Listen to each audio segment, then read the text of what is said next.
Most University of Idaho students are home now for the Thanksgiving break, and many left long before the break started. Now the U of I is coming up with solutions for students who may not be ready to return to campus once break is over. Emily Bloom explains. President Scott Green announced in a press conference yesterday they're doing their best to come up with solutions for students in the weeks ahead.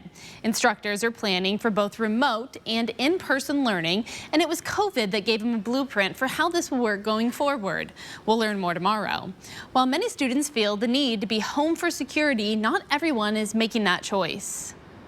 So I feel like I need to be back in Moscow because law school is very intense, and I need to make sure I'm completely focused on law school. Jefferson Douglas is home for Thanksgiving break right now, but he's headed back to campus this Friday. Moscow's just felt not the same this last week. It's felt uneasy. You see cops everywhere around, which that does provide some comfort, but it doesn't feel normal. He admits he's on edge, but his studies are so demanding he can't afford to be away.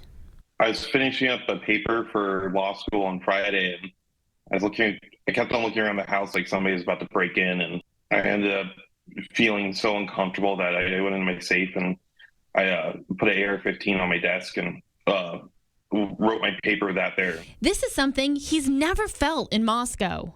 In the past, I've been more scared of the mooses that will venture onto campus and walk around, and scared of getting in between them.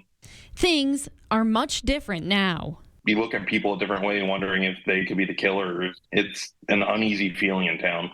President Green knows everyone is working through this challenging time in their own unique way. The police continue to inform us that they believe this was a targeted attack.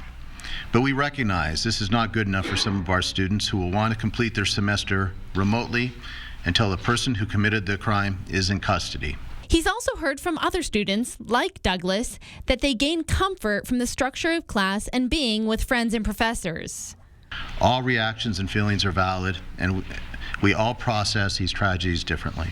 The undergrad students, it makes a lot more sense for it, that they can go home and feel comfort in their hometowns and far away from the horrors that took place here in Moscow. Douglas tells us Xana was his waitress multiple times at the restaurant Mad Greek, and he described her as an extremely kind person. Both Washington State and the University of Idaho plan to release a statement tomorrow outlining the details of what exactly their options will be going forward.